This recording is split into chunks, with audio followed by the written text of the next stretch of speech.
eu entendo que o Flamengo comete erros e que são debitados à conta de um suposto elitismo. Para quem tem 45 milhões de torcedores, quem tem a dimensão que o Flamengo tem, o Flamengo é tudo menos elitista.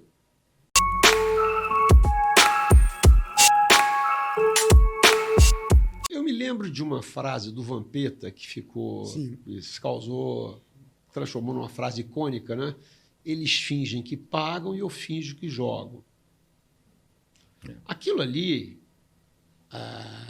por mais cru que seja, aquilo denota que você está num processo de esgarçamento de princípios, de valores, de tudo que... Como é que o torcedor vai para o estádio com um barulho desse?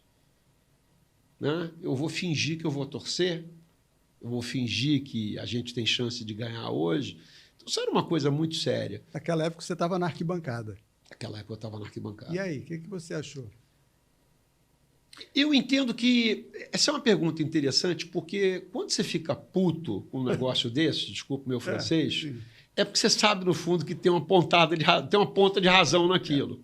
Né? Então, tem uma parte que é de revolta do cara que não vai jogar o que devia e que vai colocar em risco o seu sonho, né? De que domingo eu vou ao Maracanã, vou torcer para o time que sou fã. Não é isso? E você está indo lá para um teatro que você sabe que não vai ter um final feliz. Então tem esse lado da frustração do torcedor, do ser humano, tal, que sofre. E, por outro, tem o daquele torcedor que pensa, pô, meu time é um time safado, pô. Meu time não tem palavra, meu time não tem credibilidade, pô. Então, essa era uma época que os jogadores não queriam jogar no Flamengo. O cara dizia, eu jogaria por 200 no time A, mas no Flamengo eu jogo por 400. Por quê? Porque a cada 2 meses eu só vou receber um. Então a gente ouvia falar isso. Né? Então era complexo. Mas quando a gente começa a cumprir com o que a gente tinha de palavra, isso é uma coisa interessante, que quando a gente ganha a eleição no Flamengo, na semana seguinte, apareceu o Sérgio lá dizendo, olha, eu prestei um trabalho aqui para vocês, vocês me devem 10 mil. Aí o Collor aparece na semana seguinte e fala, olha, eu também prestei um serviço para o Flamengo me deve 15 mil. E a gente ficava pensando, não, pô, mas não tem registro no clube, pô. Os caras estão achando que nós somos idiotas, nem esses caras aqui falarem isso. Depois do 40º cara que apareceu, a gente começou a achar que, olha, talvez os caras tenham uma certa razão, sim, porque isso começa a ter uma coerência, entendeu? Em várias áreas do clube diferentes. Então, quando a gente decide que a gente ia pagar o que a gente devia, que a gente ia parar de tentar verificar se era verdadeiro, mais ou menos como o cara que é alcoólatra, ele assumir que ele tem um problema. Enquanto ele não assume que ele tem um problema, ele não se trata. Então, o primeiro passo dele é assumir. Eu sou um alcoólatra, vou ter que me tratar. Analogamente, no Flamengo, nós somos péssimos pagadores, somos zoneados, vamos assumir que as pessoas são razoavelmente sérias e que não podem todas elas estarem conspirando contra o Flamengo. E, então, a gente, em tese, deve pagar. E a gente começou a ordenar as coisas, e aí você tem uma inversão do ciclo que era vicioso para um círculo virtuoso. Então, da gente combinar e a gente pagar. Quando a gente procura o pessoal da Receita Federal numa determinada época e a gente disse, olha, nós somos do Flamengo e queremos pagar o que a gente deve. E o cara que nos recebeu ficou olhando, acho que ele ficou achando que aquilo era uma pegadinha, alguma coisa. Ele falou, então vocês são do Flamengo, vocês estão vindo aqui dizendo que vocês querem pagar o que devem. Aquele Flamengo do Vampeta? Pouco depois. E aí ele falou, mas vocês têm um cartão de vocês? Naquela época ele tinha cartão. Nós não temos cartão, mas se você procurar aí, entra aí na internet que você vai ver e tal. E o cara viu, não, são vocês mesmos tal. Vocês querem pagar? Ele, pera um minuto, chamou mais uma meia dúzia de fiscais que tinham ali em volta. Pessoal, vem cá que vocês vão ver uma coisa incrível. Apareceram outros fiscais lá. Esses caras aqui são do Flamengo e disseram que querem pagar o que devem. Vocês estão vivendo um momento histórico. Nunca antes nesse país um clube de futebol não só se dispôs a pagar, como veio aqui. Então, ficamos envergonhados naquela hora, né? Porque é ruim você ver a imagem que você tinha, mas, por outro, a gente não percebeu naquele momento como a gente estava mudando a história do Flamengo e do futebol no Brasil. Porque nós dissemos, a gente deve, a gente quer pagar, vamos renegociar. E a gente renegociou isso com todas as instâncias que havia penhoras nas receitas do clube. Então, o que começou todo mundo a dizer? Esse Flamengo é diferente. E isso acabou gerando aspectos positivos, porque alguns agentes que não queriam vender ou transacionar jogadores com o Flamengo começaram a oferecer jogadores ao Flamengo. Porque eles diziam, olha, e alguns ajudaram a gente. O agente é muito vilanizado, mas teve agente que chegou e falou, olha, eu vou ajudar vocês. E eu ficava muito desconfiado, né? Não é?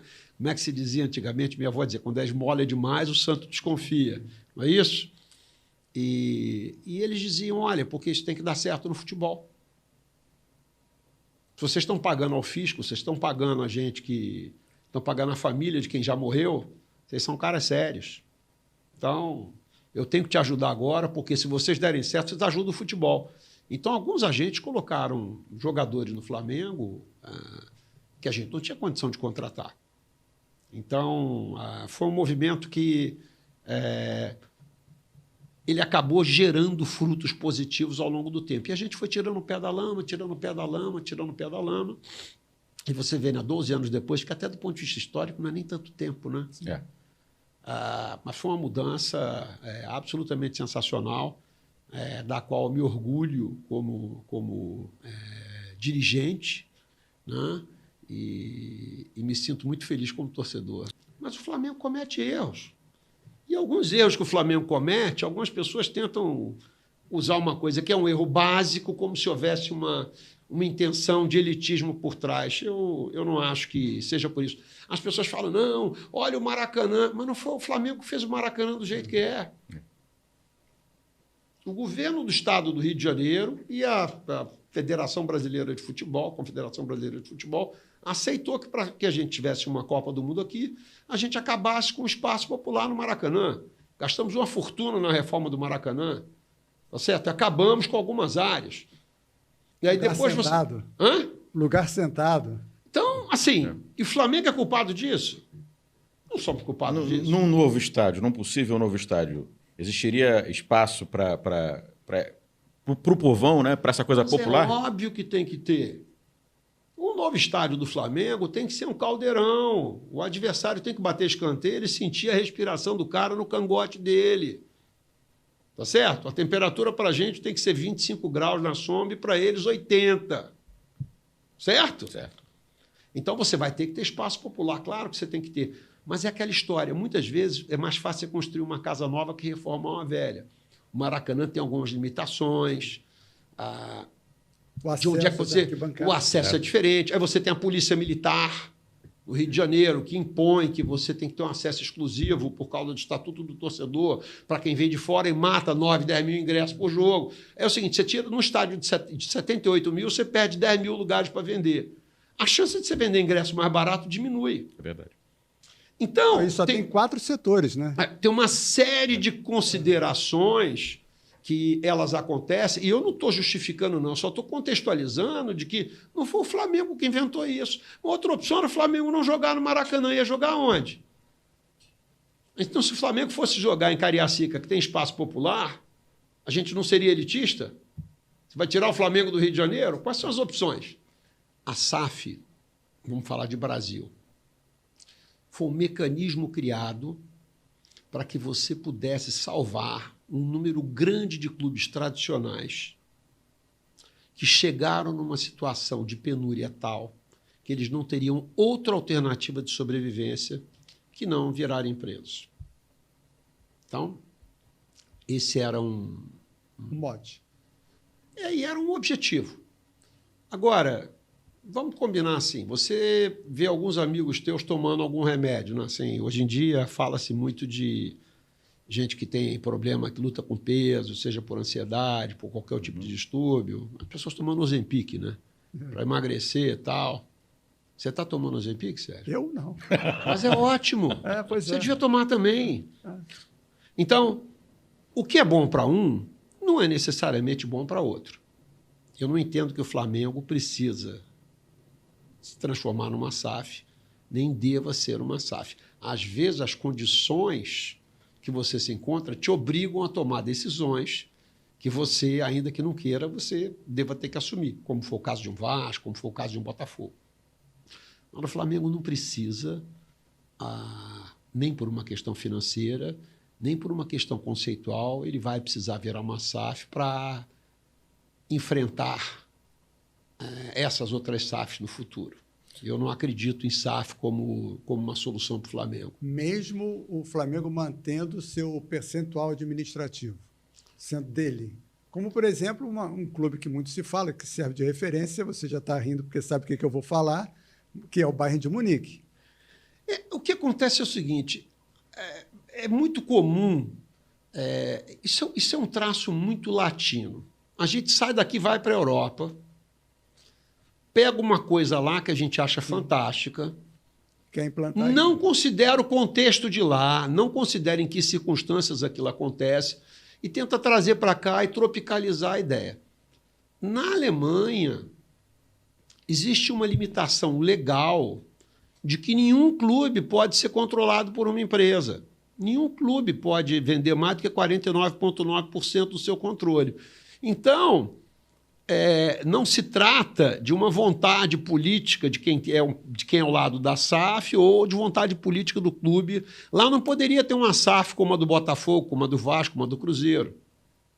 Então, lá se tem uma proteção legal do Estado, que diz que você não pode ser dono de um clube. No Brasil, você não tem esse limite. Haja visto o que aconteceu com o Botafogo, com o Cruzeiro, com o Vasco. Então, quando a gente compara com a Alemanha, e a gente faz uma comparação pura e simples, você está fazendo uma afirmação falaciosa. Né? Outra coisa que eu aprendi na vida, que quando você faz um negócio com quem é muito maior do que você está numa situação de risco. Porque em algum momento, imagina no futebol, você tem que ganhar para você estar bem. Se você fica 3, 4, 5 anos, um clube grande, não ganhando nada, você fica fragilizado. Porque 60%, 70% da tua receita vem de quê? Vem do sucesso esportivo. Né? Então você começa a se fragilizar. Quando você começa a se fragilizar, você está mais disposto a alguém fazer um pedaço minoritário, atingir um pedaço majoritário ou total do seu negócio. Eu entendo que o Flamengo é uma nação, o Flamengo é um país, né? O Flamengo é uma Argentina. E eu não acredito que a gente precise pensar em virar uma SAF. Não, se o Flamengo fosse uma SAF, seria melhor. Não tem nenhuma linha no estatuto que proíba a gente a se organizar como uma SAF. Inclusive, eu advogo isso. Vamos nos estruturar como SAF, que não tem nenhuma linha no estatuto que proíbe isso. Vamos pegar, então, o lado bom da gestão, da eliminação do amadorismo. Vamos fazer com que o planejamento seja sério, que haja consequências, haja autonomia para os profissionais que trabalham no clube. Não tem nenhuma linha no estatuto que proíba isso. Tratar o Flamengo como uma empresa. Tratar o Flamengo como uma empresa, sem ser uma empresa. Sem ser necessariamente uma empresa. Isso me parece uma ótima ideia. Então, mas se o Flamengo fosse uma SAF, ele podia dobrar de tamanho. Talvez, se a gente se organizar, a gente cresça 70%, sem ter que abrir mão de independência. Né?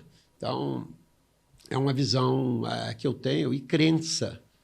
Né? Quem é que faz isso? São pessoas, né? Por detrás ou da SAF ou do clube. Você pode botar o nome que você quiser, mas são as pessoas que estão por detrás dos processos. Quando você tem processos fortes, pessoas competentes, e você dá a elas o espaço e a possibilidade delas trabalharem com a cobrança e com a gestão que você tem que ter em qualquer negócio, você está num bom caminho para ter sucesso. Eu acho que o Flamengo não seria diferente. Nós temos 8 ou 9 frentes de trabalho que têm sido discutidas profundamente com profissionais que entendem de uma série de áreas diferentes do clube. E se nós vencermos as eleições, nós não vamos fazer nos primeiros 100 dias uma avaliação do que a gente tem que fazer. Pelo tempo que a gente está lá, com o naipe de pessoas que estão comigo, são todas pessoas preparadas, que têm opinião, têm experiência. Então, nós temos trabalhado de forma muito diligente para saber o que a gente vai fazer. Agora, até por respeito à instituição e para não causar desconforto político, a gente não tem divulgado, né, o que a gente pensa fazer. Mas o que eu posso garantir para a nação é que nós temos gente trabalhando, gente competente trabalhando, planejando e preparando o que a gente entende que seriam os primeiros movimentos da gente. As primeiras decisões não aconteceriam com 100 dias, entendeu? Elas aconteceriam antes. É o que não acontece com o futebol hoje. Eu não vou nem comentar o que não acontece com o futebol, porque o que a gente vive no futebol do Flamengo hoje acontece por desenho, por vontade política. Acredita-se no modelo que está aí. Se você for conversar com o presidente do clube, ele diz que ele acha que o futebol do Flamengo é muito bem comandado, que é o futebol mais bem comandado do Brasil, que está tudo ótimo, que não tem problema. Ele vê dessa forma. E vamos concordar em discordar. Eu não vejo dessa forma. Então, eu não entendo, eu como gestor experiente que sou, não entendo. Como torcedor, eu não aceito que o Flamengo esteja indo. Me diga uma coisa, quem que tem o dinheiro que o Flamengo tem e que deixa para contratar jogadores no final da janela? Pois é. Você pega a xepa e paga mais caro. Quem que tem dinheiro que chega e fala, não, Sérgio, faça favor, pode passar na minha frente, escolha antes. Faça favor. Vá ao mercado, escolha antes, negocie antes. Eu estou bem, eu estou tranquilo, eu vou esperar para fazer isso no final. Então, algumas decisões de negócio não fazem o menor sentido. Deixa eu te perguntar de forma bem pontual, por que o Flamengo, sei lá, em quantas janelas insistiu no mesmo jogador? No caso, foi o Claudinho. A torcida até ironiza.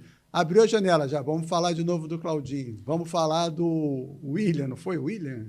Acho que era outro que estava... Wendel, que estava sendo cogitado. Wendel.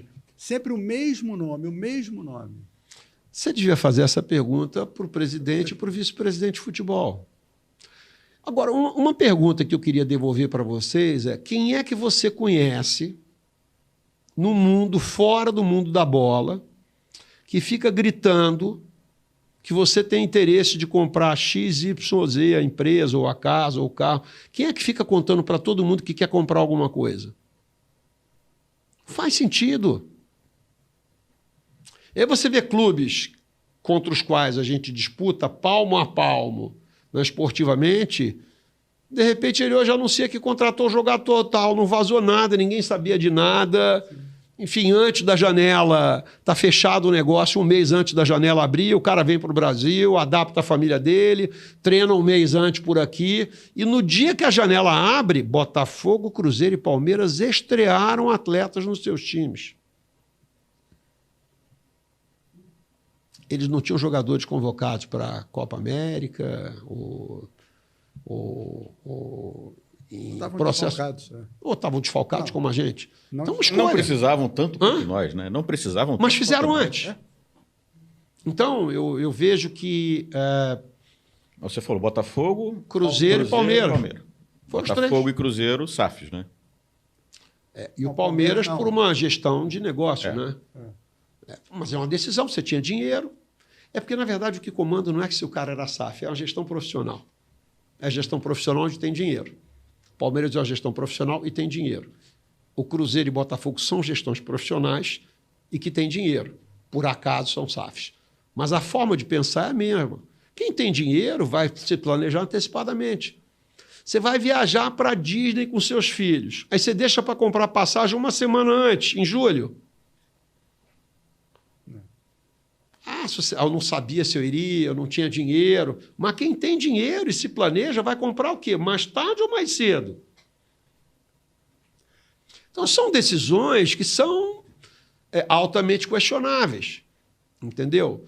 Então, eu vejo que existe um espaço para você aprofundar a profissionalização, a forma como você opera, a gestão de caixa do clube. Mas são visões diferentes.